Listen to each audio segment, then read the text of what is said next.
کہ معراج مصطفیٰ صلی اللہ علیہ وآلہ وسلم ہمارے محبوب سید الاولین والآخرین شفیع المذنبین رحمت للعالمین سیدنا و مولانا امام اعظم محمد رسول اللہ صلی اللہ علیہ وآلہ وسلم کے ان 3 معجزات میں سے ایک بڑا معجزہ ہے جن کا ذکر قرآن کے اندر آیا ہے۔ ہمارے محبوب صلی اللہ علیہ وآلہ وسلم کے 3 معجزات ایسے ہیں جن کا ذکر قرآن میں آیا، باقی بخاری اور مسلم میں تو درجنوں معجزات کا ذکر ہے، لیکن وہ 3 معجزے جن کو قرآن نے بھی بیان کیا ہے وہ سب سے زیادہ اہمیت کے حامل ہیں کیونکہ اس کا ذکر قرآن میں ہے۔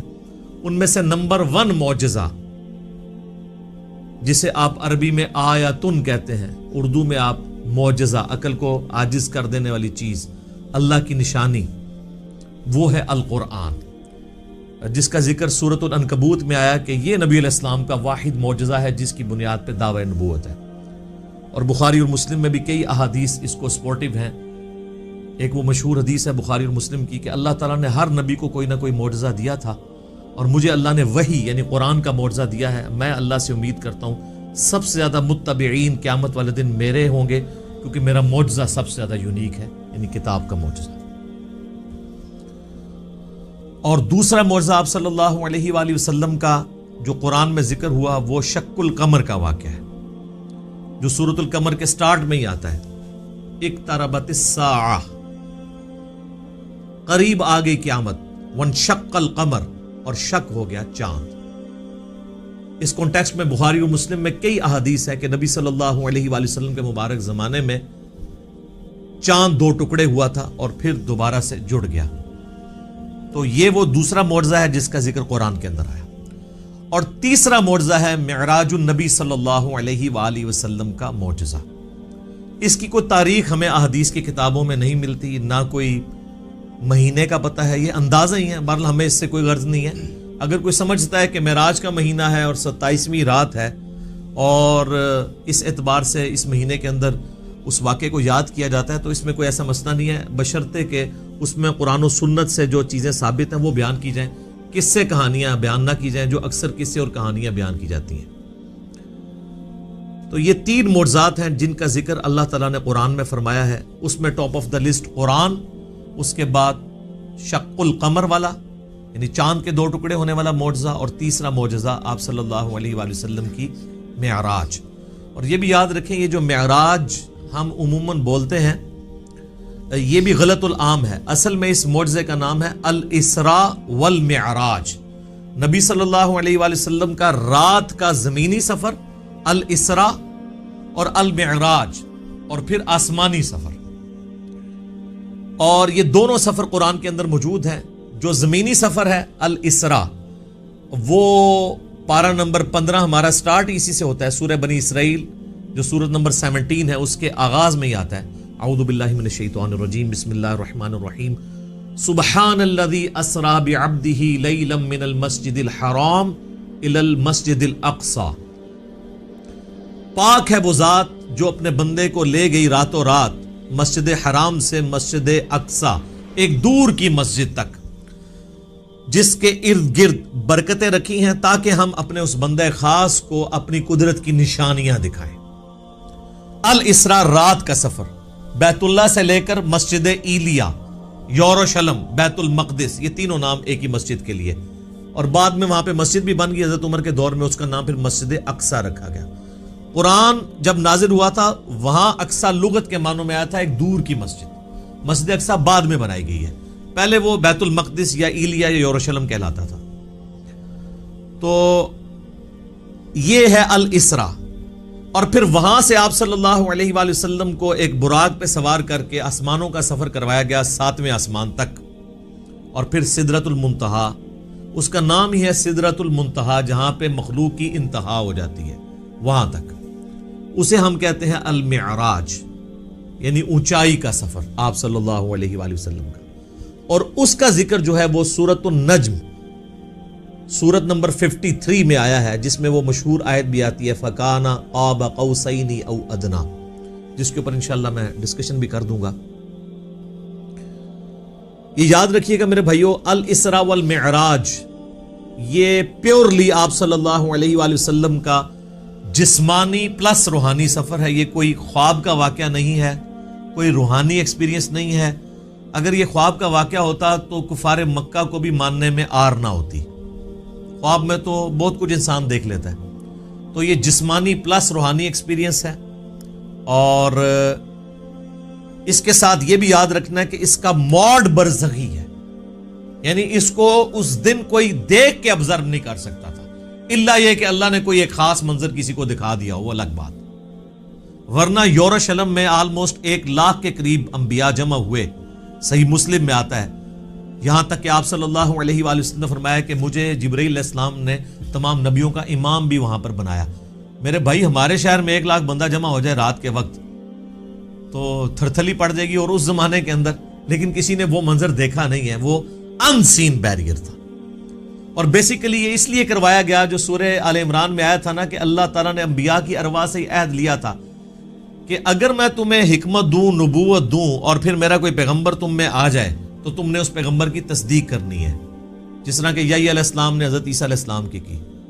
اور نبی صلی اللہ علیہ وآلہ وسلم کی تصدیق تو سب انبیاء نے کرنی تھی, تو وہ اللہ تعالیٰ نے فزیکلی انبیاء کرام کو جو ہے وہ برزخی طور پہ وہاں پہ جمع کر کے, اور آپ صلی اللہ علیہ وآلہ وسلم کے پیچھے نماز پڑھوا کے آپ کی امامت کا اعلان کروایا کہ آپ امام الانبیاء ہیں صلی اللہ علیہ وآلہ وسلم, تاکہ سورہ آل عمران کا وہ والا وعدہ پورا ہو.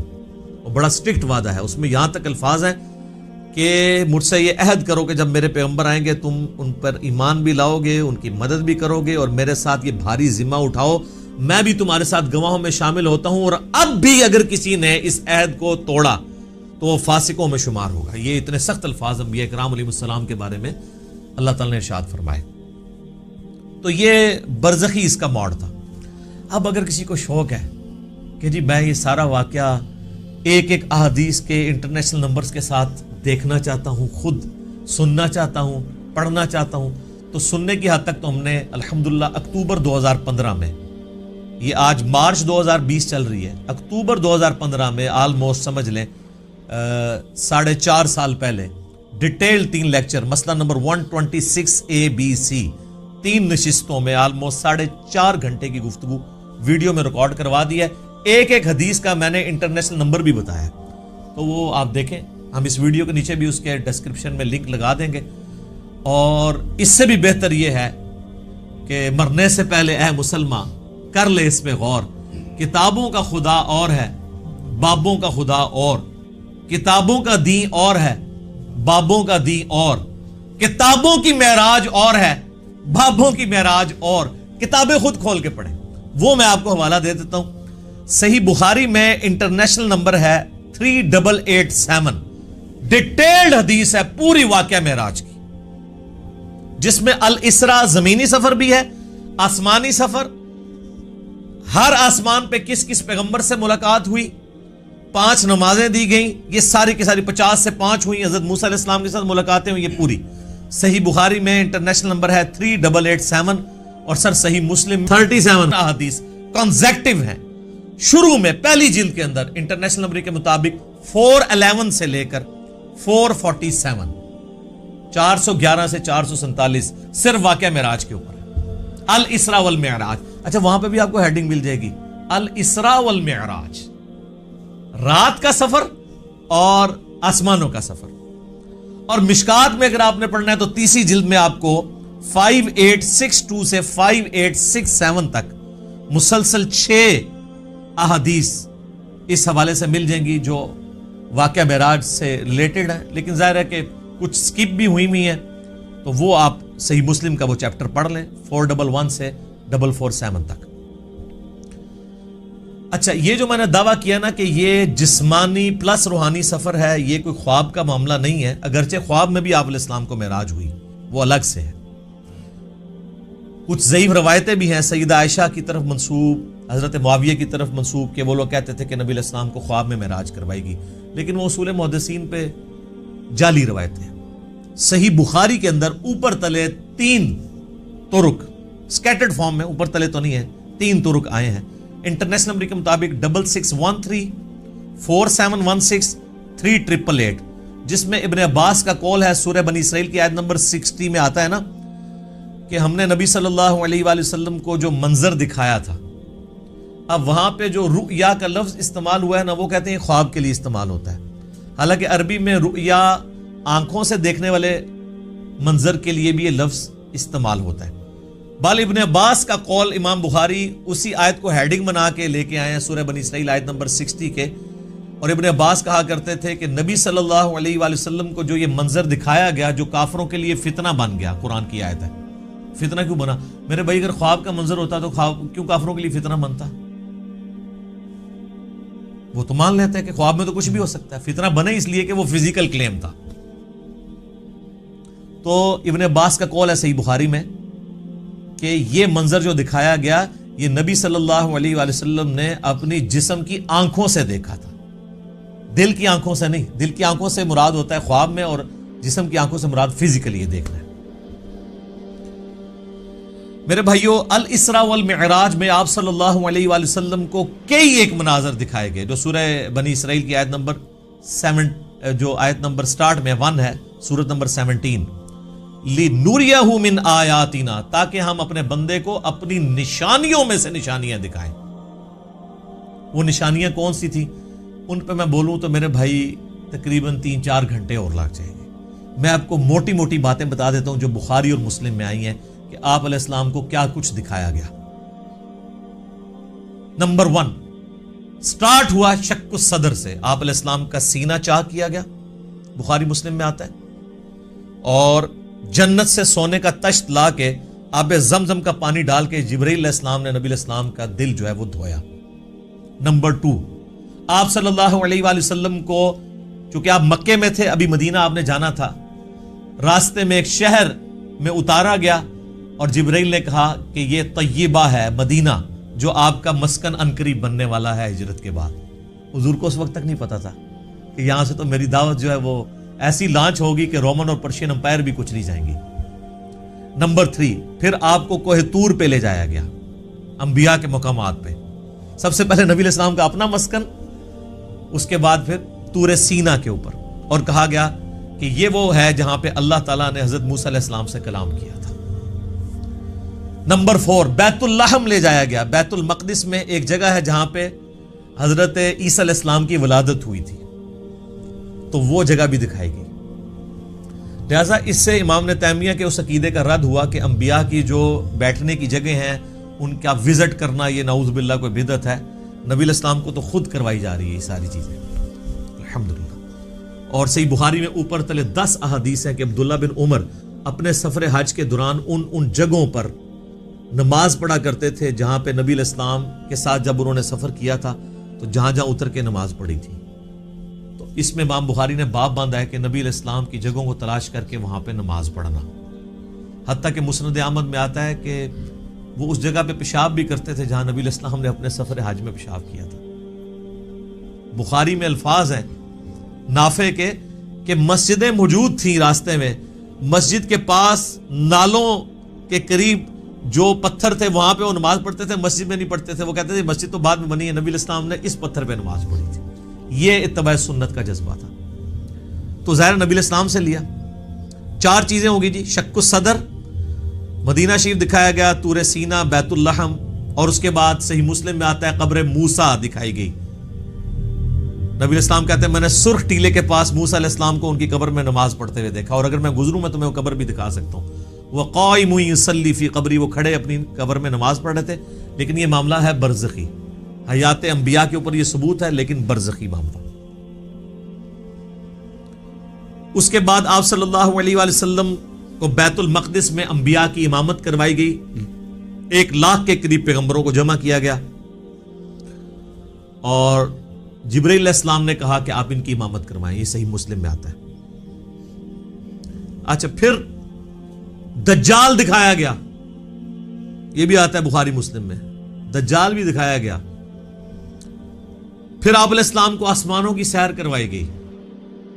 پہلے آسمان پہ آدم علیہ السلام سے ملاقات ہوئی، دوسرے پہ حضرت یحییٰ اور عیسیٰ سے، تیسرے پہ یوسف علیہ السلام سے، چوتھے پہ ادریس علیہ السلام سے، 5ویں پہ ہارون علیہ السلام سے، 6ٹھے پہ موسیٰ علیہ السلام سے، اور 7ویں پہ ہمارے جد امجد سیدنا ابراہیم خلیل اللہ علی نبینا علیہ الصلوۃ والسلام سے ملاقات ہوئی. اس کے بعد آپ علیہ السلام کو جنت اور دوزخ بھی دکھائی گئی. ٹائم میں ٹریول کروا کے جو مستقبل کا وقت تھا وہ پہلے دکھا دیا گیا. لوگ کہتے ہیں ابھی تو لوگ دوزخ اور جنت میں پہنچے نہیں, تو حضور نے کیا دیکھا؟ بھئی اللہ نے وقت. اور آپ یہ دیکھ لیں, یہ سب کچھ منظر کتنے زمانے میں طے ہوا ہوگا, لیکن ایک رات میں سب کچھ ہو گیا. صرف بیت المقدس اور خانہ کعبے کے درمیان جو فاصلہ ہے اس زمانے میں 40 دن کی مسافت تھی, وہی نہیں طے ہو سکتی تھی. اللہ اکبر. اسی لیے تو وہ آتا ہے نا المعجم الکبیر طبرانی کے اندر, اور دلائل النبوہ امام بیہقی کی کتاب کے اندر, اور کئی کتابوں کے اندر, کہ لوگوں نے آ کے حضرت ابوبکر کو کہا نا کہ تمہارا ساتھی تو یہ کہہ رہا ہے کافروں نے چھیڑنے کے لیے. انہوں نے کہا اگر وہ کہہ رہے ہیں تو میں تصدیق کرتا ہوں. تو اسی پر آپ کا لقب صدیق رکھا گیا کہ آپ علیہ السلام کی تصدیق کرنے والے. اس کے بعد بیت المعمور دکھایا گیا. بخاری مسلم میں آتا ہے 7ویں آسمان کے اوپر اسی خانہ کعبہ کی سیدھ میں ایک گھر ہے جس کا طواف فرشتے کرتے ہیں. بیت المعمور وہ دکھایا گیا. اور سب سے بڑھ کے آپ کو سدرۃ المنتہا تک لے جایا گیا. یہ آخری حد ہے. زمین سے جتنی مخلوقات ہیں یا فرشتے ہیں وہ بھی سدرۃ المنتہا سے آگے نہیں جا سکتے. اس کا نام ہی ہے انتہا, مخلوق کی انتہا ہے. باقی لوگوں نے آگے کہانیاں بنا لی ہیں کہ جی نبی علیہ السلام سدرۃ المنتہا سے بھی آگے چلے گئے. بالکل جھوٹ ہے. یہ آپ کی انتہا تھی. اور آگے پتہ نہیں کیا کیا کہانیاں بنائی ہوئی. کہتے ہیں عرش پہ جوتیوں سمیت چلے گئے. یہ تو اتنا بڑا جھوٹ ہے کہ احکام شریعت میں احمد صاحب بریلوی صاحب نے لکھا ہے کہ یہ جو معرج النبوہ کتاب جس میں یہ باتیں لکھی ہیں, یہ ہے تو سنی عالم ہے لیکن ہر طرح کی جھوٹی سچی روایتیں لکھ دیتا ہے. یہ محض باطل بات ہے کہ نبی علیہ السلام اپنی مبارک جوتیوں کے ساتھ عرش پہ گئے ہیں. یہ اعلیٰ حضرت نے لکھا ہے کہ یہ جھوٹی بات ہے. تو عرش پہ جانے والی کوئی بات نہیں ہے. ہاں قصے کہانیوں میں آپ مزے لے لے کے بیان کریں. اور جب ہم پوچھتے ہیں کہاں لکھا ہے, وہ کہتے ہیں سعدی شیرازی کے شعر نہیں آپ نے پڑھے, مولانا روم کے شعر نہیں پڑھے. ہم کہتے ہیں میرے بھائی ہم تو آپ کو چیخ چیخ کے یہی تو کہہ رہے ہیں کیا کہ مرنے سے پہلے ہے مسلمان. کر لے اس پہ غور. کتابوں کا خدا اور ہے, بابوں کا خدا اور. کتاب میں سے کوئی نکالے نا بات جہاں پہ لکھا ہو. پھر ڈاکٹر صاحب تو آپ کو پتا ہے طاہر القادری صاحب تو وہ کہتے ہیں کہ وہ دروازہ کھولا حضور نے حضور کے لیے, پھر کہا کہ آپ اندر آ جائیں, حریم ناز میں آ جا. وہ پتہ نہیں کیا عشق مشوقی کا انہوں نے ایک, اور بلکہ وہ بغل گیر پتہ نہیں کیا کچھ انہوں نے کیا ہے. اور طارق جمیل صاحب نے بھی اسی سے ملتی جلتی باتیں کی ہیں. وہ قاب قوسین او ادنا وہ پوری کر کے بتاتے ہیں. انشاءاللہ اینڈ پہ ڈسکس کرتا ہوں. تو میرے بھائی یہ کتابوں کی بات ہو رہی ہے. اور سدرۃ المنتہا ہی پہ اللہ تعالیٰ کی ملاقات ہوئی اپنے محبوب علیہ السلام کے ساتھ. اور سورۃ النجم میں اس کا ذکر ہے. وہاں پہ اللہ تعالیٰ نے وحی بھی کی آپ علیہ السلام کو. صحیح مسلم میں آتا ہے کہ 3 چیزیں آپ کو وہیں پہ عطا ہوئی. نمبر 1 5 نمازیں. وہ ڈیٹیل بخاری مسلم میں آتی ہے کہ 50 تھی, کم ہوتے ہوئے موسیٰ علیہ السلام کے پاس جب وہ آتے تھے نا 6ٹھے آسمان کے اوپر, تو کہتے تھے حضرت زیادہ ہے کم کروائیں. ایک پھیرے ہی بس اور لگنا تھی, وہ کون ہی لگیا, ورنہ وہ 5 کم ہوتے 5 تک رہ گئی. پھر اس میں الفاظ ہیں بخاری مسلم میں, اللہ نے کہا کہ میرا قول بھی نہیں بدلے گا, تمہاری امت پڑے گی 5. سورۃ الانعام میں ہے کہ ایک نیکی 10 کے برابر ہے, تو میں ان کو ثواب 10 کا ہی دوں گا. ایک کے بدلے 10 کا, تو نمازیں 50 کا ہی ثواب ملے گا 5 کے گیز میں. دوسرا تحفہ دیا گیا سورۃ البقرہ کی آخری 2 آیات. صحیح مسلم میں آتا ہے آمن الرسول بما انزل الیہ من ربہ والمؤمنون. سر یہ 2 آیات وہ ہیں جو اس دنیا میں نازل نہیں ہوئی ہیں, آسمانوں پہ نازل ہوئی ہیں. آسمان سے آسمانوں پہ ہی نبی علیہ السلام کے مبارک سینے پہ. اور صحیح مسلم میں آتا ہے کہ تیسری چیز جو آپ کو دی گئی کہ آپ کا جو کوئی امتی شرک نہیں کرے گا نا میں اسے معاف کر دوں گا. تو اس کو تو سپورٹو پھر قرآن میں بھی آیت ہے انہ من یشرک باللہ فقد حرم اللہ علیہ الجنہ ومأواہ النار وما للظالمین من انصار. بے شک جو کوئی اللہ کے ساتھ شرک کرے گا اللہ اس گناہ کو کبھی معاف نہیں کرے گا, اس پہ جنت حرام ہے, اس کا ٹھکانہ دوزخ ہے, اور وہاں اس کا کوئی مددگار نہیں ہوگا. حتیٰ کہ بخاری مسلم کی حدیث ہے کہ اللہ نے ہر نبی کو کوئی نہ کوئی دعا دی تھی, اس نے اس دنیا میں ہی دعا کر لی. حضرت نوح نے دعا کی, اس کی وجہ سے ان کی قوم ہلاک ہوگی. میں نے اپنی دعا چھپا کے رکھی ہے قیامت کے دن کے لیے. میں اس دعا سے اپنی امتیوں کے لیے شفاعت کی دعا کروں گا, اور میری دعا سے ہر میرے امتی کو نفع پہنچے گا سوائے اس شخص کے جس نے دنیا میں اللہ کے ساتھ شرک کیا. شرک is the most sensitive issue in the sight of Allah. Allah اکبر. تو یہ 3 گفٹ آپ علیہ السلام کو ملے: 5 نمازیں، سورۃ البقرہ کی آخری 2 آیات، اور جو شرک نہیں کرے گا اس کی مغفرت. یہ ساری تفصیلات آپ مسئلہ نمبر 126 ABC کے اندر دیکھ سکتے ہیں 4.5 گھنٹے میں اس کو سکپ کرتا ہوں. الاسراء والمعراج میں جو معراج والا پورشن ہے اس میں سب سے زیادہ کنٹروورشل چیز جو آپ نے سوال میں بھی کی وہ ہے نبی علیہ السلام نے کیا شب معراج اللہ تعالیٰ کو دیکھا تھا یا نہیں. اب اس کا جواب ہاں یا نہ میں دینا تو بہت بڑی آزمائش ہے مسلمانوں کے لیے، جب تک کہ آپ پورا مقدمہ ان کو نہیں سمجھاتے. تو آپ اس پورے مقدمے کو سمجھیں گے تو آپ کے لیے معاملہ آسان ہو جائے گا. اس کی وجہ یہ ہے کہ یہاں پہ فرقہ واریت کا دین ہے، جس کو میں بابوں کا دین کہتا ہوں، اور آپ سے بار بار کہتا ہوں کہ مرنے سے پہلے اے مسلمان کر لے اس پہ غور. کتابوں کا خدا اور ہے، بابوں کا خدا اور.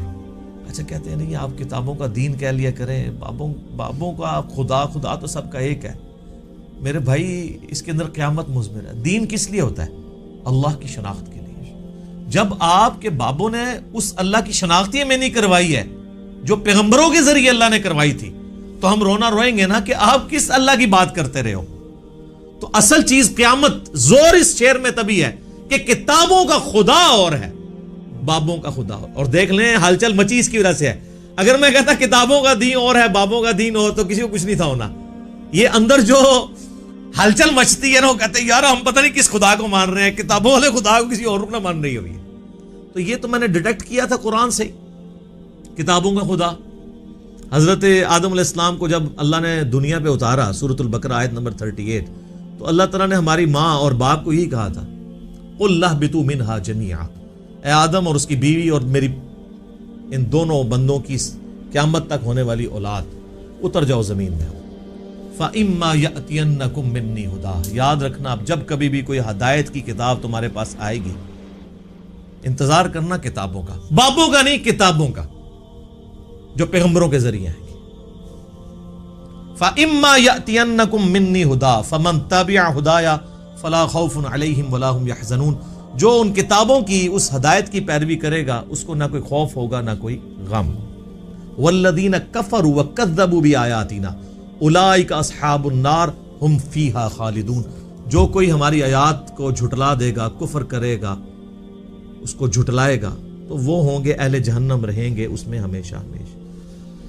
اللہم اجرنا من النار آمین. اللہم من احییتہ منا فاحیہ علی الاسلام ومن توفیتہ منا فتوفہ علی الایمان آمین. تو اس لیے ہم کہتے ہیں کتابوں کا دین، بابوں کا نہیں. تو اس مقدمے کو سمجھنے کے لیے آپ پہلے بنیادی بات سمجھ لیں، ایک بنیادی عقیدہ، جو عقیدہ پوری امت کا ہے سوائے ان لوگوں کے جو اپنے نفس کے غلام بنے ہوئے ہیں. وہ کون ہے وہ میں آپ کو بتا دوں گا.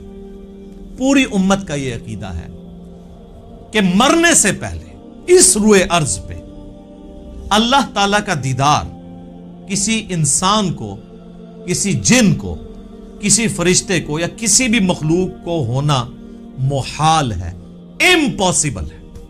یہ مقدور نہیں ہے، محال ہے.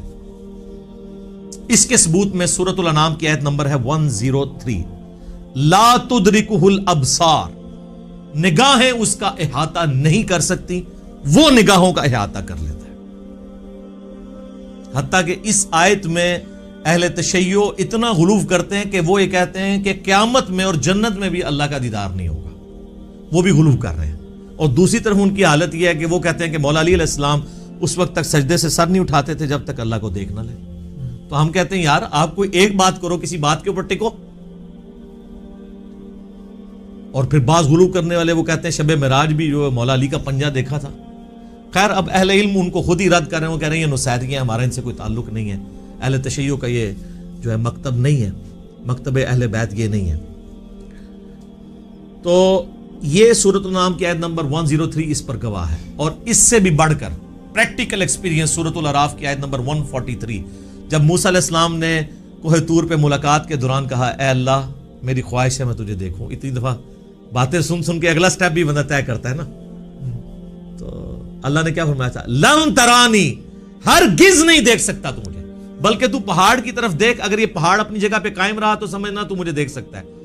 تو قرآن کے الفاظ ہیں پہاڑ پہ اللہ نے صرف تجلی کی تو وہ ریزہ ریزہ ہو گیا، اور موسیٰ علیہ السلام انڈائریکٹ وہ تجلی دیکھنے سے بے ہوش ہو کے گر پڑے. اور اس کے بعد ان کا ہے اللہ میں تیرے طرف رجوع لاتا ہوں، اب دوبارہ میں یہ بات نہیں کروں گا. تو اگر موسیٰ علیہ السلام کو زیارت نہیں ہو سکتی اللہ تعالیٰ کی اس دنیا میں، تو موسیٰ علیہ السلام سے بڑھ کے تو کوئی بھی نہیں ہو سکتا. تو اب اگر موسیٰ علیہ السلام کے سوا کوئی شخص یہ دعویٰ کرے کہ اس نے اللہ کو دیکھا ہے، تو پھر ہم اسے غلام احمد قادیانی کا بھائی کہیں گے نا، جس طرح اس نے جھوٹا دعوے نبوت کیا. یہ کم از کم اسے کہنا چاہیے کہ تو جھوٹ بولتا ہے، یا تو پھر یہ کلیم کرتا ہے کہ تو مسلمان ہو کے موسیٰ علیہ السلام سے بڑا مرتبہ رکھتا ہے. حالانکہ موسیٰ علیہ السلام تو اولو العزم پیغمبروں میں سے ہے، جو سورہ شورا کے اندر آیا ہے. 5 اولو العزم پیغمبر ہیں. نمبر 1 ہمارے محبوب علیہ السلام، اس کے بعد حضرت ابراہیم علیہ السلام، پھر نوح علیہ السلام، موسیٰ علیہ السلام اور عیسیٰ علیہ السلام. تو اولو العزم پیغمبروں سے بھی آگے بڑھ گئے. تو پھر ہم یہی کہیں گے نا. سورۃ الحجر کی آیت نمبر 99 آخری آیت میں بھی آیا ہے وَاعْبُدْ رَبَّكَ حَتَّى يَأْتِيَكَ الْيَقِينُ، اپنے رب کی عبادت کرتے جاؤ یہاں تک کہ تمہیں یقین نصیب ہو جائے، تمہیں موت آ جائے. تمام نے اس یقین کا ترجمہ موت کیا ہے. مرنے سے پہلے یقین نہیں آ سکتا، کیونکہ یقین اس وقت آتا ہے جب آپ فزیکلی دیکھ لیں. تو یہی تو آپ کو انعام ہے. ان الذین یخشون ربهم بالغیب لہم مغفرۃ واجر کبیر، جو بغیر دیکھے اپنے رب سے ڈرتے ہیں ان کے لیے ہے مغفرت اور بہت بڑا اجر. اور صحیح مسلم میں انٹرنیشنل نمبر کے مطابق 7356 نمبر حدیث ہے دجال کے کانٹیکسٹ میں. نبی علیہ السلام فرماتے ہیں کہ یہ دجال آئے گا تو اس کے ماتھے پہ کافر لکھا ہوگا، لیکن وہ کاف فا را یا کاف الف فا را لکھا ہوگا ایبریویشنز میں. تو لوگ جو اہل ایمان ہیں نبی علیہ السلام کہتے ہیں وہ پڑھ لیں گے کہ یہ کافر لکھا ہے، تو ان کو پتہ چلے گا دجال ہے. دوسرے لوگ نہیں پڑھ پائیں گے، چاہے مومنین میں بھی منافقین ہوئے. اور وہ ہو سکتا ہے کاف سے کشف پڑھ لیں، الف سے الہام پڑھ لیں، فا سے فیض پڑھ لیں، اور را سے روحانیت پڑھ لیں. کہ جی یہ تو بہت بڑے بزرگ ہیں. اچھا، اس حدیث میں 7356 میں آتا ہے کہ نبی علیہ السلام نے فرمایا کہ وہ خدائی کا دعویٰ کرے گا دجال. یاد رکھو تم میں سے کوئی شخص اپنے رب عز و جل کو نہیں دیکھ سکتا یہاں تک کہ اسے موت آ جائے. یہ الفاظ ہیں. کیا مطلب؟ کہ مرنے سے پہلے کوئی اللہ کو نہیں دیکھ سکتا، مرنے کے بعد دیکھیں گے انشاءاللہ. تو مرنے سے پہلے آپ نہیں دیکھ سکتے. تو آپ بھی مرنے سے پہلے ہے مسلمان. کر لے اس پہ غور. کتابوں کا خدا اور ہے، بابوں کا خدا اور. اب آپ سوچ رہے ہوں کہ بابوں نے کیا کام ڈالا ہوا ہے، تو اے ہوں آگے جے کام کی پایا جے انہوں نے. اے دے تسی کتابوں نے خدا دی تعریف سن لی. بابوں نے کیا کام ڈالا ہے جناب؟ تذکرۃ الاولیاء شیخ فرید الدین عطار المتوفی 627 ہجری کی کتاب ہے، جو بریلوی اور دیوبندی دونوں چھاپ رہے ہیں اور کہہ رہے ہیں سارے اولیاء کے حالات زندگی اس میں لکھے ہوئے ہیں. ایسی کو کتاب نہیں، اس میں بایزید بستامی کی معراج لکھی ہوئی ہے، المتوفی 261 ہجری. ان کا امام ابو یزید بستامی اور میرا امام ابو الحسین مسلم بن حجاج القشیری المتوفی 261 ہجری. وہ بھی 261 میں فوت ہوئے ہیں، یہ بھی 261 میں فوت ہوئے ہیں. تو آپ لوگوں نے مایوس نہیں ہونا. ان لوگوں کے بارے میں تو مجھے یقین ہے کہ یہ لوگ تو اللہ کے دیدار سے محروم ہوں گے جنہوں نے بد عقیدگیاں پھیلائی ہیں. لیکن آپ لوگ مایوس نہ ہوں. ہر مؤمن کو قیامت کے دن اللہ تعالیٰ کا دیدار ہوگا اور جنت میں بھی دیدار ہوگا انشاءاللہ تعالیٰ. اس پہ درجنوں احادیث بخاری مسلم کی اور قرآن کی آیات بھی گواہ ہیں. اور آپ دیکھیں دنیا میں بھی اللہ نے ایک تھوڑا سا ماڈل رکھا ہوا ہے. نماز مؤمن کی معراج ہے. کیوں کہا جاتا ہے؟ نماز معراج النبی میں تحفہ ملا ہے. وہاں سدرۃ المنتہا پہ اللہ اور نبی نے ڈائریکٹ باتیں کی تھیں حجاب کے اندر، وہ میں بعد میں حدیث بتاؤں گا. آپ یہاں دنیا پہ بیٹھ کے اللہ سے باتیں کر سکتے ہیں نماز کی حالت. باقی یہ جو کہانی مشہور ہے نا کہ یہ معراج النبی کی گفتگو ہے اللہ کی اور نبی علیہ السلام کی التحیات للہ والصلوات والطیبات، یہ بالکل کہانی ہے، یہ کسی حدیث میں نہیں آئی ہے. بخاری مسلم میں تو واضح آیا ہے. صحابہ کرام کہتے ہیں رسول اللہ صلی اللہ علیہ وآلہ وسلم نماز کا تشہد ہمیں قرآن کی طرح سکھاتے تھے. ابن مسعود کہتے ہیں کہ میرے ہاتھ کو نبی علیہ السلام نے اپنے دونوں مبارک ہاتھوں میں لے کے مجھے یہ سکھایا تھا التحیات للہ والصلوات والطیبات. تو یہ نبی علیہ السلام نے سکھایا ہوا ہے، اس کا معراج کے ساتھ کوئی تعلق نہیں ہے، یہ کہانی ہے جو آپ بچپن سے سارے سنتے ہیں. جی نبی علیہ السلام نے کہا التحیات للہ والصلوات والطیبات، اللہ نے کہا السلام علیکہ ایھا النبی ورحمۃ اللہ وبرکاتہ، تو نبی علیہ السلام نے نعوذ باللہ پھر کریکشن کی اور کہا السلام علینا وعلی عباد اللہ الصالحین، اور پھر فرشتوں نے کہا اشہد ان لا الہ الا اللہ واشہد ان محمدا عبدہ ورسولہ. ایک کہانی ہے سر، کڈی وڈی کہانی ہے، اور بچپن تو سن رہے ہو. آج تک کسی مولوی کو پوچھا ہے اے وہ کہانی جڑا بریلوی بھی بیان کرتا ہے، دیوبندی بھی بیان کرتا ہے، اہل حدیث بھی بیان کرتا ہے، کسی نے نہیں پوچھا ہے لکھی کہاں ہوں یہ کہانی ہے. سورۃ القیامہ کی آیت نمبر 22 اور 23 میں آیا ہے، اللہ تعالیٰ نے فرمایا وجوہ یومئذ ناظرہ، اس دن ایسے چہرے ہوں گے جو تر و تازہ ہوں گے، الی ربہا ناظرہ، اپنے رب کی طرف دیکھ رہے ہوں گے. جو تر و تازہ چہرے ہوں گے وہ اپنے رب کی طرف دیکھ رہے ہوں گے. اچھا بعض لوگ کہتے ہیں نہیں جی وہ یہاں دیکھنے سے مراد ہے کہ وہ رحمت کا انتظار کر رہے ہوں گے، وہ جنہوں نے نہیں ماننا. تو یہ جو سورۃ الفجر کی آیت ہے وَجَاءَ رَبُّكَ وَالْمَلَكُ صَفًّا صَفًّا، قیامت والے دن اللہ اور فرشتے قطار در قطار اس دنیا پہ اتریں گے، کیونکہ میدان محشر اس دنیا میں عدالت لگنی ہے. تو جیسا اللہ کی شان کے لائق ہے وہ زمین پہ اترے گا. اور پھر اس کا کلائمیکس ہے سورۃ المطففین آیت نمبر 15 کَلَّا إِنَّهُمْ عَنْ رَبِّهِمْ يَوْمَئِذٍ لَمَحْجُوبُونَ. اللہ تعالیٰ کافروں کے بارے میں فرماتا ہے کہ ضرور بالضرور اللہ کے جو منکر ہیں وہ اپنے رب کے دیدار سے اوٹ میں کر دیے جائیں گے قیامت والے دن. اچھا اللہ کے دیدار سے اوٹ میں کر دیے جائیں گے کافر، تو اس کے اندر کیا امپلائیڈ ہے کہ اہل ایمان حجاب اٹھا دیا جائے گا، کیونکہ اللہ کے آگے تو کوئی حجاب نہیں آ رہا نا، اللہ کے سامنے تو کوئی چیز چھپی نہیں ہوئی ہے. یہ بندے اور اللہ کے درمیان حجاب ہے، کافر کے درمیان آ جائے گا مومن کا اٹھ جائے گا. یہ واضح ثبوت ہے. لہذا شیعہ کا موقف جو ہے باطل ہے، بلکہ میں شیعہ کو دعوت دوں گا کہ اللہ کے بندو ہماری نمازوں عبادات ان ساری چیزوں کا کیا حاصل ہونا ہے کہ اگر ہم جنت میں پہنچ جائیں اور تب بھی اپنے رب کو نہ دیکھ سکیں. قرآن کی درجنوں آیات میں جو اللہ تعالیٰ بار بار کہتا ہے کہ بغیر دیکھے اپنے رب سے ڈرتے ہیں، تو یہ پردہ آخر اٹھنا ہے نا، کبھی اس دن اٹھنا ہے کہ جس دن اللہ تعالیٰ نے یہ امتحان میں آپ کو پاس کر دینا ہے کہ ہاں جی تم بغیر دیکھے ڈرتے تھے نا، اب اس کا انعام ہے، مجھے دیکھ لو. یہ تو امپلائیڈ ہے اس کے اندر، ورنہ تو دین کی لذت ہی ختم ہے اگر قیامت میں جنت میں اللہ کا دیدار نہیں ہے. بخاری مسلم میں درجنوں احادیث ہیں اسی کانٹیکسٹ میں جو سورۃ القیامہ کی آیت نمبر 22 ہے وجوہ یومئذ ناظرہ الی ربہا ناظرہ. اس آیت کے کانٹیکسٹ میں بخاری مسلم دونوں میں حدیث ہے. صحابہ کرام نے پوچھا یا رسول اللہ کیا ہم اپنے رب کو دیکھیں گے قیامت والے دن؟ آپ نے فرمایا تم ضرور اپنے رب کو دیکھو گے. 14ویں رات کا چاند جب چھایا ہوتا ہے اور کوئی بادل نہ ہو تو تمہیں اس چاند کو دیکھنے میں کوئی تکلیف محسوس نہیں ہوتی. سورج کو دیکھنے میں تکلیف ہوتی ہے، چاند کو دیکھنے میں نہیں ہوتی. بالکل اس طریقے سے تم اپنے رب کو بھی دیکھو گے اور تمہاری آنکھوں پہ کوئی سٹرین نہیں آئے گا، جیسا کہ اس کی شان کے لائق ہے. تم اپنے رب کو دیکھو گے انشاءاللہ تعالی. اور سر صحیح مسلم میں ایک بڑی رکت انگیز حدیث ہے. نبی علیہ السلام فرماتے ہیں جنتی جب جنت میں پہنچ جائیں گے نا تو اللہ تعالیٰ جنتیوں سے کہے گا کہ ہاں جی کوئی اور نعمت چاہیے؟ تو جنتی کہیں گے یا اللہ اس سے بڑی کیا نعمت ہے کہ تو نے ہمیں ہمیشہ کے دوزخ کے عذاب سے بچا لیا، ہمارے چہرے تر و تازہ کر دیے، ہمارا منہ مانگا انعام ہمیں دیا، ہمیشہ کی زندگی ہمیں دے دی، اس سے بڑی بھی ابھی کوئی نعمت باقی ہے؟ تو پھر اللہ تعالیٰ ان کو سرپرائز دیتے ہوئے اپنا اور بندوں کے درمیان حجاب اٹھائے گا اور لوگ اپنے رب کی زیارت کریں گے. اور جب وہ رب کو دیکھ لیں گے نا تو ان کو دنیا کی اور جنت کی ہر نعمت بھول جائے گی. وہ کہیں گے اصل نعمت تو یہ ہے، یہ اللہ نے سرپرائز میں رکھی ہوئی ہے جنت کے اندر. یہ صحیح مسلم میں حدیث ہے. پھر نبی علیہ السلام نے کہا کہ چاہو تو قرآن پڑھ کے دیکھ لو. سورہ یونس کی آیت نمبر 26 آپ نے تلاوت کی للذین احسنوا الحسنى وزیادہ. جو لوگ نیکوکار ہیں اللہ تعالیٰ ان کے لیے بہتر اجر رکھے گا اور کچھ بڑھ کے بھی دے گا. وہ کہتے ہیں کہ بڑھ کے جو دے گا وہ یہ ہے سب سے بڑھ کے اللہ کا دیدار انشاءاللہ تعالی.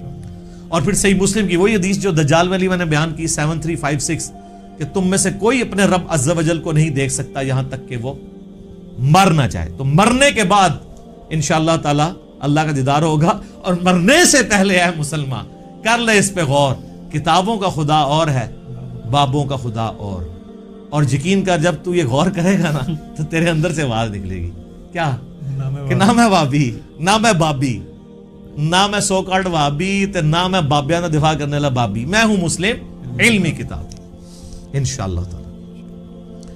البتہ میرے بھائیو اس کائنات میں ایک ہستی ایسی ہے جسے اللہ تعالیٰ نے اس دنیا میں خواب کی حالت میں اپنا دیدار عطا کیا اور اس اعتبار سے باقی ساری مخلوقات پہ فوقیت دی، اور وہ ہمارے محبوب سید الاولین والآخرین شفیع المذنبین رحمت للعالمین سیدنا و مولانا امام اعظم محمد رسول اللہ صلی اللہ علیہ وآلہ وسلم کی مبارک ذات ہے۔ اور یہ تو نبی الاسلام کے بارے میں خواب میں زیارت والا معاملہ، یہ تو میں حدیث آپ کو بعد میں بیان کرتا ہوں۔ آپ کے بابوں نے یہ دعویٰ امام حنیفہ کے لیے بھی کیا، وہ کہتے ہیں 100 دفعہ خواب میں زیارت ہوئی ہے۔ احمد بن حنبل کے بارے میں تو فضائل اعمال کے اندر لکھا ہے کہ خواب میں اللہ کو دیکھا اور پوچھا کہ اللہ جی میں آپ کا قرب چاہتا ہوں تو کس چیز سے حاصل کروں، تو اللہ نے فرمایا قرآن سے۔ تو اگے احمد بن حنبل نے کیا کیا، اللہ سمجھ کے کہ بغیر سمجھ کے، تو اللہ نے کہا کہ چاہے سمجھ کے چاہے بغیر سمجھ کے، کڈی کہانی خواب ہی ایہی چیز لینی سی۔ تو سر اس پہ میری 100 نمبر مجلس دیکھ لیں، کتابوں کا خدا اور ہے بابوں کا خدا اور۔ میں آج اس کی انجینئرنگ نہیں کرتا، بل یہ فضائل اعمال کے اندر یہ لکھا ہوا ہے، فضائل ذکر والے چیپٹر کے اندر، کہ امام احمد بن حنبل نے بھی اللہ کو دیکھا ہے خواب میں۔ بالکل کہانی ہے، اگر یہ کوئی چیز ہوتی تو یہ پیکج موسیٰ علیہ السلام کو آفر ہوتا، جو سورۃ الاعراف کی آیت نمبر 143 میں کیٹاگوریکل ڈینائی آ گیا، لن ترانی، تو نہیں دیکھ سکتا، ٹھیک ہے، فزیکلی تو کوئی دیکھ سکتا، خواب میں بھی صرف نبی علیہ السلام کی خصوصیت ہے۔ اور وہ حدیث ہے میرے بھائیوں جامعہ ترمذی میں انٹرنیشنل نمبر کے مطابق 3235، یہ حدیث مسند امام احمد میں بھی ہے، مشکات المصابی میں 748 نمبر ہے پہلی جلد کے اندر، اور یہاں خواب کا ذکر ہے۔ اور یاد رکھیے گا سورہ الصافات کی آیت نمبر 100 سے لے کے 103 تک آتا ہے نا کہ ابراہیم علیہ السلام کو اللہ نے خواب میں بیٹے کی قربانی کا حکم دیا تھا۔ انبیاء کے خواب وحی الہی ہوتے ہیں۔ بخاری مسلم میں کئی احادیث ہیں کہ نبوت کا 46واں حصہ خواب ہے، نبیوں کو جو خواب دکھایا جاتا ہے وہ ڈیفینیٹلی وحی الہی ہوتا ہے۔ باقی بخاری مسلم میں آتا ہے کہ نبیوں کے علاوہ جو ہے وہ اللہ کی طرف سے بھی ہو سکتا ہے، شیطان کی طرف سے بھی ہو سکتا ہے، نفس کی طرف سے بھی ہو سکتا ہے۔ تو یہ ترمذی میں جو حدیث ہے، مسند احمد میں بھی، مشکات المصابی میں بھی، اور اس حدیث کے ساتھ امام ترمذی نے لکھا ھذا حدیث حسن صحیح، یہ حدیث حسن صحیح ہے۔ اور امام ترمذی نے ساتھ لکھا کہ میں نے اپنے استاد امام محمد بن اسماعیل بخاری، امام بخاری سے پوچھا تو انہوں نے بھی فرمایا کہ یہ حدیث صحیح ہے، اگرچہ بخاری میں نہیں ہے لیکن اس حدیث کو امام بخاری نے بھی صحیح کہا ہے، امام ترمذی نے بھی صحیح کہا، شیخ البانی نے بھی صحیح کہا، شیخ شعیب ارنوت نے بھی صحیح کہا، شیخ زبیر لیزئی نے بھی صحیح کہا رحمہم اللہ اجمعین۔ بڑی لمبی حدیث ہے، میں اکثر بیان کرتا ہوں، جس میں نے وہ دعا بھی آپ کو بار بار کہی ہے کہ یاد کرو، اللہم انی اسألک فعل الخیرات و ترک المنکرات۔ اس میں الفاظ ہیں جو آج کی ضرورت ہے کہ میں نے خواب میں اپنے رب کو بڑی خوبصورت صورت میں دیکھا، اور پھر یہ بھی الفاظ ہے کہ اللہ تعالیٰ نے میرے دونوں شانوں کے درمیان اپنا ہاتھ مبارک رکھا، اور میں اس کی تشبیہ بھی نہیں دوں گا کیونکہ لیس کمثلہ شیء، اللہ کی مثل کوئی شے نہیں، حتیٰ کہ میں نے اس کی انگلیوں کے پوروں کی ٹھنڈک اپنے قلب پہ محسوس کی جیسا کہ اس کی شان کے لائق ہے۔ باقی لمبی حدیث ہے لیکن اس میں سے یہ پورشن میں نے بیان کرنا تھا کہ خواب میں نبی علیہ السلام کو زیارت ہوئی ہے۔ اب یہاں پہ یاد رکھیے گا ایک بہت میں آپ کو کریٹیکل پوائنٹ دینے لگا ہوں، اگر کوئی شخص اللہ ہی کو دیکھ لے تو اب کائنات میں کوئی غیب ایسا رہ گیا جو اس کے لیے اٹریکٹیو ہو، اس سے بڑی تو کوئی چیز نہیں۔ تو پھر قیامت والے دن نبی علیہ السلام کے لیے اللہ نے کیا انعام رکھا ہوا ہے؟